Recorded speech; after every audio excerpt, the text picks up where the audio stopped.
شہید کیا جاؤں۔ میرے عزیز ساتھیوں، نبی پاک صلی اللہ علیہ وآلہ وسلم یہ تمنا یہ آرزو یہ جو اظہار فرما رہی ہے میرے اور آپ کو اور امت کو بتانے کے لیے نبی پاک صلی اللہ علیہ وآلہ وسلم نے آرزو اور تمنا کا اظہار فرمایا۔ اور میرے عزیز ساتھیوں، حدیث شریف میں آتا ہے شہادت کی موت میں جو مٹاس ہے وہ کسی چیز میں بھی نہیں ہے۔ اگر جنت جانے کے بعد انسان کو کسی چیز کی آرزو اور تمنا ہوگی وہ یہی چیز ہوگی کہ جو شہادت کے وقت اس کو مٹاس، جو لذت، جو لطف، جو مٹاس اس کو ملا ہوگا وہ کہے گا کاش کہ دوبارہ وہ مجھے مل جائے۔ اس لیے نبی پاک صلی اللہ علیہ وسلم رحمۃ اللہ علیہ ضرور بیٹھتے رہو۔ نبی پاک صلی اللہ علیہ وسلم نبی اکرم صلی اللہ علیہ وآلہ وسلم فرما رہے ہیں لَوَدِدْتُ میری چاہت ہے ان اقتل فی سبیل اللہ کہ میں اللہ کے راستے میں شہید کیا جاؤں، ثم احیا پھر زندہ کیا جاؤں، ثم اقتلا پھر شہید کیا جاؤں، ثم احیا پھر زندہ کیا جاؤں، ثم اقتلا پھر شہید کیا جاؤں، ثم احیا پھر زندہ کیا جاؤں۔ نبی پاک صلی اللہ علیہ وآلہ وسلم نے اپنے شاگردوں کو، اپنے جانشینوں کو، اپنے صحابہ کو نبی اکرم صلی اللہ علیہ وآلہ وسلم نے یہ درس دیا ہے، یہ سبق سکھایا ہے۔ اس لیے صحابہ کرام رضوان اللہ تعالی علیہم اجمعین جنگ سے پہلے بیٹھتے فضائل اعمال میں حدیث ہے، شیخ الحدیث مولانا زکریا رحمۃ اللہ علیہ نے اس کو ذکر کیا ہے۔ فرماتے دو صحابہ بیٹھے ہیں آپس میں دعا مانگ رہے ہیں یا اللہ کل کو کافروں کے ساتھ مٹبھیڑ ہو، کافروں کے ساتھ لڑائی ہو۔ ایک صحابی کہتے ہیں یا اللہ کل کو کافروں کے ساتھ لڑائی ہو اور لڑائی میں میں بڑے کفار کو مار کے مصیبت میں شہید ہو جاؤں۔ دوسرے صحابی نے آمین کہا۔ اسی طریقے سے دوسرے نے دعا مانگی یا اللہ بہت سارے کفار میرے ہاتھ سے مردار ہو جائے، میرے ہاتھ سے دنیا سے چلے جائے اور پھر مجھے اللہ رب العزت زندگی دے۔ ایک زندگی مانگ رہے، دوسرا صحابی جو ہے وہ شہادت مانگ رہے۔ نبی پاک صلی اللہ علیہ وآلہ وسلم نے اپنے صحابہ کی تربیت فرمائی ہے۔ نبی اکرم صلی اللہ علیہ وآلہ وسلم کے صحابہ جیسی ہی شہادت پاتے، ایک کافر نے نبی پاک صلی اللہ علیہ وآلہ وسلم کے جانشین پر وار کیا اور اس نے نعرہ لگا فزت ورب الکعبہ، میں کامیاب ہوا، اللہ کی قسم میں کامیاب ہوا۔ گردن پر تلوار کی وار لگی ہے لیکن صحابی آواز لگا رہے فزت ورب الکعبہ، میں کامیاب ہو گیا۔ عجیب بات یہ ہے صحابہ کو نبی اکرم صلی اللہ علیہ وآلہ وسلم نے جو تربیت دی تھی۔ خالد بن ولید رضی اللہ تعالیٰ عنہ کے متعلق آتا ہے جب ان کے موت کا جب ان کے اوپر نظر کی حالت ان کے فیل تاری ہوئی، رونے لگے۔ صحابہ نے پوچھا رہے کیا ہو گیا، کیا ہو گیا آپ رو رہے ہو؟ ان کا لقب تھا سیف اللہ، اللہ کی تلوار، سیف اللہ اللہ کی تلوار۔ کہا ساری جنگوں میں نے اس لیے شرکت کی کہ مجھے شہادت کی موت مل جائے، لیکن آج اس لیے رو رہا ہوں کہ مجھے بستر پر موت مل رہی ہے۔ میرے جسم کے ہر عضو پر، میرے جسم کے ہر اندام پر، میرے جسم کے ہر ٹکڑے پر تلوار اور نیزے کا جو ہے آپ کو نشان ملے گا۔ اس لیے میں لڑائیوں میں شریک ہوا کہ میں اللہ کے راستے میں شہید ہو جاؤں۔ لیکن میرے عزیز ساتھیوں آج جو رونا آ رہا ہے میں اپنے بستر پر دنیا سے رخصت ہو رہا ہوں، اس لیے میں رو رہا ہوں۔ اور اس میں بھی علماء نے لکھا ہے کہ اللہ کی طرف سے ایک حکمت ہے۔ نبی پاک صلی اللہ علیہ وآلہ وسلم نے خالد بن ولید رضی اللہ تعالیٰ عنہ کو جو لقب کیا تھا سیف اللہ، اللہ کی تلوار، اگر یہ لڑائی میں شہید ہو جاتے تو کفار کہتے کہ ہم نے اللہ کی تلوار کو توڑ دیا۔ اس لیے اللہ رب العزت نے یہ اس موت سے انہیں نوالا۔ باہر کے صحابہ کرام رضوان اللہ تعالیٰ علیہم اجمعین چاہتے تھے کہ اللہ کے راستے میں شہید ہو جائے۔ فزت ورب الکعبہ کے نعرہ لگاتے یا اللہ ہم کامیاب ہو گئے، لڑائی میں اس لیے شہید ہو رہے کہ ہم شہادت کی موت مجھے مل جائے، اس کے لیے دعائیں مانگے۔ اور پھر میرا رب کیا فرمائے وَلَا تَقُولُوا لِمَن يُقْتَلُ فِي سَبِيلِ اللَّهِ أَمْوَاتٌ، اللہ رب العزت فرما رہے کہ جو اللہ کے راستے میں شہید ہو جائے اسے مردہ مت کہو۔ اگر میں یاد ہے یا اللہ یہ ہمیں نظر آ رہا ہے اس کا ہاتھ کام نہیں کر رہا ہے، اس کا پیر کام نہیں کر رہا ہے، اس کا آنکھ کام نہیں کر رہا ہے، اس کا زبان کام نہیں کر رہا ہے، اس کا کوئی عضو کام نہیں کر رہا ہے، اللہ رب العزت فرما رہے ہیں بل احیاء، یہ زندہ ہے ولکن لا تشعرون، اگر آپ کو یہ نظر نہیں آ رہا ہے، یہ آپ کو شعور نہیں ہے، میرا رب فرما رہے ہیں۔ دوسری آیات میں رب کائنات فرما رہے ہیں وَلَا تَحْسَبَنَّ الَّذِينَ قُتِلُوا فِي سَبِيلِ اللَّهِ أَمْوَاتٌ، آپ ان لوگوں کو جو اللہ کے راستے میں شہید ہو جائے آپ اسے مردہ مت سمجھے۔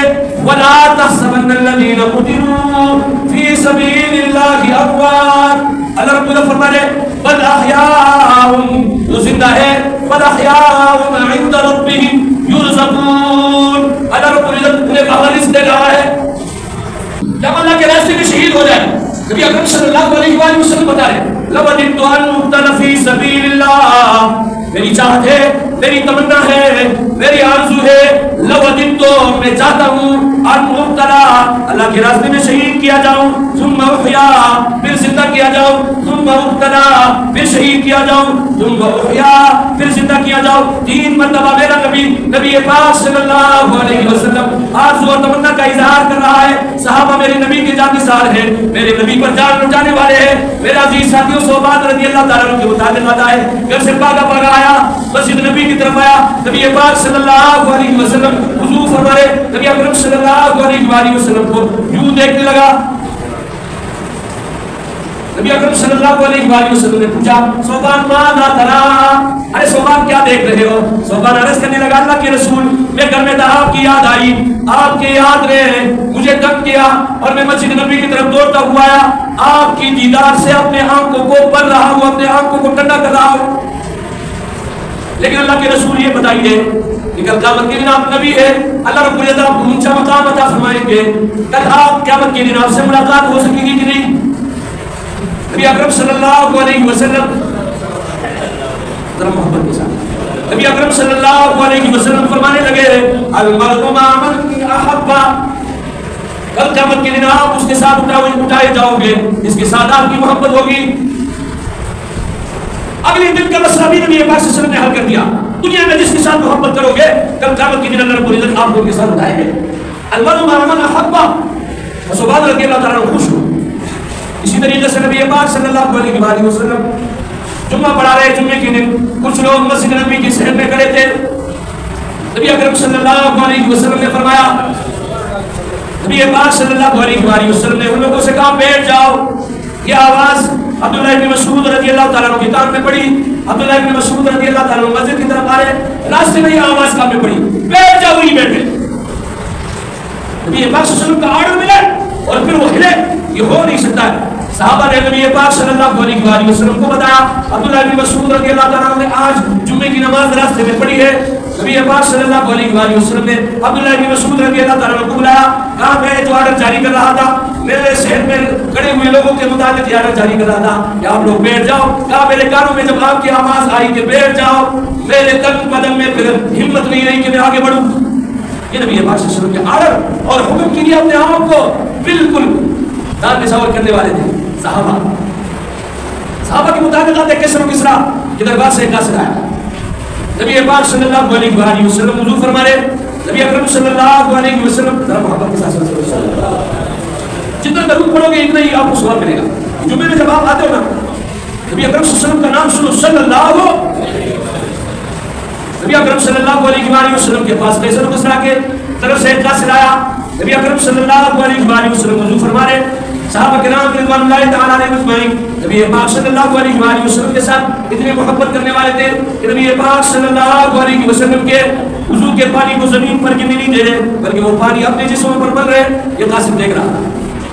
اور جب واپس کیا انہوں نے کسرا والوں سے کہا، وہ ایسا شخص ہے، ان کے ساتھ ہی ان کے اوپر جان نچھاور کرنے والے، ان کے ساتھ محبت کرنے والے، لیڈر کے ساتھ اگر رعایا، اگر کاتو محبت کرنے والے ہو، وہ لیڈر کبھی جو ہے ناکام نہیں ہوگا۔ اور ان سے کہا آپ ان کے خلاف کچھ نہیں کر سکتے، ان کے پانی، وضو کے پانی کو لوگ جو ہے زمین پر گرنے نہیں دیتے، یہ قاسم دے رہے۔ اور میرے عزیز ساتھیوں، صحابہ کا قول ہوا کرتا تھا، صحابہ کرام رضوان اللہ تعالیٰ علیہ یہ واقعہ سنا کی بات کر رہے ہیں۔ حذیفہ ابن یمان رضی اللہ تعالیٰ عنہ وہ صحابی ہے جس کو صاحب سر رسول اللہ، رسول اللہ صلی اللہ علیہ وسلم کا رازدار کہا گیا۔ نبی اکرم صلی اللہ علیہ وسلم کے صحابہ میں مختلف صفات تھے۔ عبداللہ ابن مسعود رضی اللہ تعالیٰ عنہ بولا تو میرا افقہ الامت، سب سے زیادہ دین میں سمجھ رکھنے والا جو ہے وہ عبداللہ ابن مسعود رضی اللہ تعالیٰ عنہ ہے۔ سب سے زیادہ تفسیر میں جو من کا رکھنے والے ہیں وہ عبداللہ ابن عباس رضی اللہ تعالیٰ عنہ ہے۔ سب سے زیادہ میرے عزیز ساتھیوں لڑائی کی گر جاننے والے خالد بن ولید رضی اللہ تعالیٰ عنہ ہے، جسے سیف اللہ کا لقب ملا۔ اسی طریقے سے حذیفہ ابن یمان رضی اللہ تعالیٰ عنہ صاحب سر رسول اللہ صلی اللہ علیہ وسلم، ان کو لقب ملا ہے کہ نبی پاک صلی اللہ علیہ وسلم کا رازدار ہے۔ اور یہ خود فرماتے ہیں صحابہ کرام رضوان اللہ تعالیٰ علیہ اجمعین، نبی اکرم صلی اللہ علیہ وسلم سے خیر کے بارے میں پوچھا کرتے تھے. میں نبی پاک صلی اللہ علیہ وسلم سے فتنوں کے بارے میں اور شر کے بارے میں پوچھتا تھا اور فرماتے ہیں قیامت تک جتنے فتنے آنے والے ہیں جس میں 300 کی تعداد ہو اس کے سرغرہ کا نام اور اس کے والد کا نام مجھے معلوم ہے. حذیفہ ابن یمان رضی اللہ تعالیٰ عنہ نبی پاک صلی اللہ علیہ وسلم نے قصر الاسلام میں اپنا قاصد بنا کر بھیجا. ان کا 6000 بھائی ان کے ساتھ تھا سفر میں. اور جب جانے لگے ان کا جو ہے میرا عزیز ساتھی اور شلوار ٹخنوں سے اوپر ہے نبی پاک صلی اللہ علیہ وسلم کی صورت. 6000 بھائی کہنے لگا اللہ کے نبی کے آپ قاصد ہو اور قیصر و کسریٰ کی دربار میں جا رہے ہو لہذا اپنے شلوار کو پنجوں سے نیچے رکھو. ذرا سنیے ذرا غور کرنے کی بات ہے. حذیفہ ابن یمان رضی اللہ تعالیٰ نے جواب کیا دیا؟ اترک سنت حبیبی لہؤلاء الحمقاء. سنو یہ جملہ یاد رکھو. اترک سنت حبیبی لہؤلاء الحمقاء. اترک سنت حبیبی لہؤلاء الحمقاء. کیا میں اپنے حبیب کی سنت کو اپنے حبیب کی طریقوں کو ان بے وقوفوں کی وجہ سے چھوڑ دوں اور میں شلوار کو ٹخنوں سے نیچے رکھ دوں؟ ایسا نہیں ہو سکتا. قیصر و کسریٰ کے دربار میں پہنچے میرے عزیز ساتھیوں. تاریخ گواہ ہے اس وقت کے بادشاہ کافر بھی تھے. دسترخوان پر کھانا کھاتے تھے ٹیبلوں پر کھانا نہیں کھاتے تھے. دسترخوان پر بیٹھے ہوئے حذیفہ ابن یمان رضی اللہ تعالیٰ عنہ کے ہاتھ سے روالہ گرتا ہے اور انہوں نے دیکھا کہ بادشاہوں کا دسترخوان ہے بالکل صاف ستھرا ہے. روالہ اٹھانے لگے. 6000 بھائی نے کونے سے مارا. کہا کیا کر رہے ہو؟ کہا میرے نبی کا فرمان ہے جو رزق گرتا ہے آپ کے ہاتھ سے اگر اس کا صاف کرنا ممکن ہو اس کو صاف کر دیا جائے اور اسے کہا دیا جائے. کیا پتا ہے کس لوگ میں اللہ رب العزت نے برکت ڈالی ہے. اور وہاں پر برجستہ کہنے لگے اترک سنت حبیبی لہؤلاء الحمقاء. کیا میں بے وقوفوں کی وجہ سے اپنی نبی کی سنت کو چھوڑ دوں؟ لیکن آج مسلمانوں کی کیا کیفیت ہے؟ شادی بیاہ میں ہم نے دیکھا ہے جہاں پر ہم جو ہے شادی ہال میں جاتے میرے عزیز ساتھیوں جانوروں کی طرح کھانے پر ڈوبتے ہیں. تو خدا کے بندو کیا ہے؟ مجھے اور آپ کو آرڈر ہے صحابہ جیسے ایمان لاؤ ہدایت یافتہ ہو جاؤ گے. اور وہاں پر ہم آپ کیا کر رہے ہو؟ کیا بتانا چاہتے ہیں؟ دسترخوان بچھاؤ اور اس کے بعد اس پر کہا کرو. یہ جانوروں کی طرح کھانے پر پوچھنا بھائی جناب اجازت ہے آپ گورم توڑیے. کوئی جو ہے بریانی پر ٹوٹ رہے کوئی جو ہے قورمے پر ٹوٹ رہے کوئی گانے پر ٹوٹ رہے. یہ انسانیت ہے؟ یہ تو انسانیت میں بھی نہیں ہے. میرے نبی نے طریقہ بتایا. صحابی کیا کہہ رہا ہے؟ اترک سنت حبیبی. یہ جملہ اپنے پلے باندھ دو.